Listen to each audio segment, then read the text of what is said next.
Hi there, this is Stephanie Benedetto Padavani with the Wild Creation Stories podcast, where we explore the nature of purpose, creation, identity, and reality through the magical lens of our stories. Today's story has a rather curious origin. So I got an email from a coach named Rich Litvin, and in this email, he told the story of an art teacher who was teaching a ceramics class. And this teacher decided to divide the class up into two groups in order to grade them differently. So one group, he said, your grade will be based on quantity. So the more works of art you produce, the higher your grade. And the other group, he said, your grade will be based on the quality of the artwork that you put out. So all you have to do is submit one beautiful work of art. So at the end of their class, they could do whatever they would like. We had the quantity group and the quality group.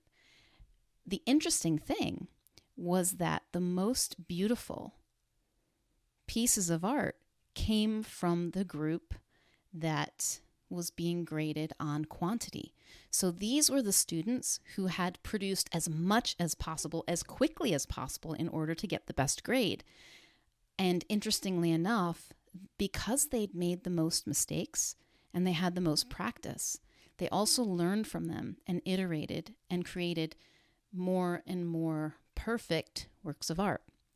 So when I read this story, which was actually quite short, I thought, I want to write a story about that. So that's what I originally intended to do, and that is not what came out, as is so often the case in something creative like this. So I hope you enjoy what did evolve from this original story.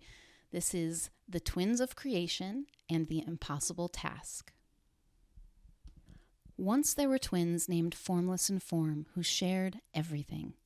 Both were brilliant artists whose gifts would create the world.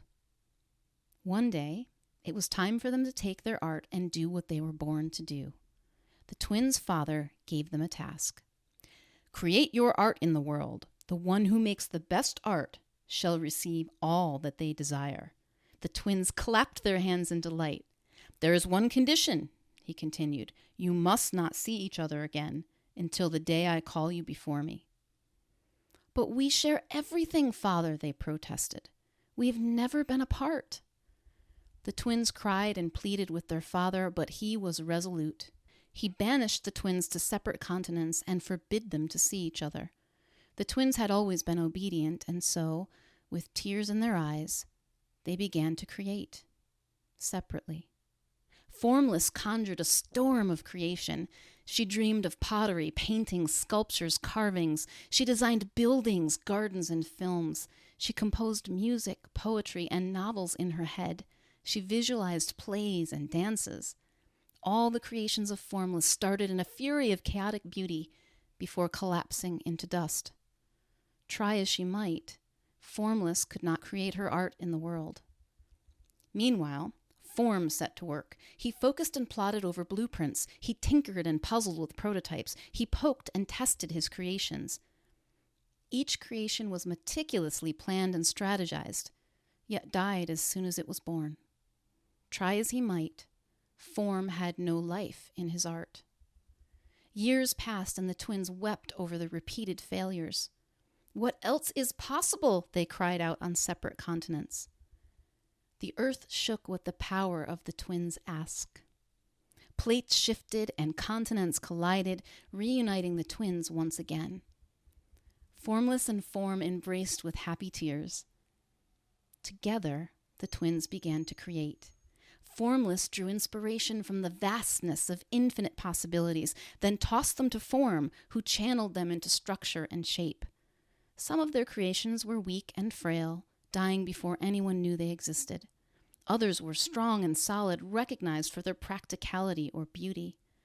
A few of their creations were pure genius, hailed as masterpieces and praised across the world. All of them were alive and humming with the energy that creates worlds. Finally, their father summoned them to his quarters. Formless and Form arrived separately, shaking in anticipation of his judgment. "My beloved children," he began, "all of your creations are truly magnificent. Formless, you have launched untold thousands of artful delights in the world. Form, you have designed grand works such as the world has never seen. Tell me, how shall I choose the best between you?" Formless and Form joined hands. "My chaos inspires the diversity of creation," Formless said, "but without my brother, none of it may come into the world." "My structure brings creation into reality," Form said, "but without my sister, it is lifeless and without purpose." "The truth is," they said in unison, "we created all of our art together." The twins stood tall, still holding hands. "This is what we're going to do, even if it means not receiving what we desire." Their father's face softened, and he began to laugh. "You're not angry?" Formless and Form said. Their father shook his head, chuckling. "It is your desire that ushers in the flow of all creation. All that is and all that ever was is yours, as it has been all along.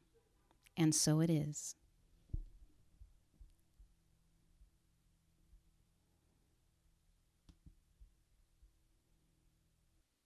Hey, lovely, and thanks so much for joining me today.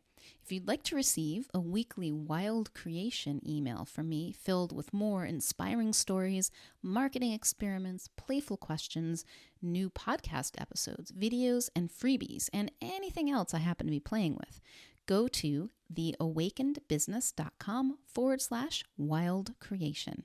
Until next time, may you know yourself as the gorgeous wild creation that you are.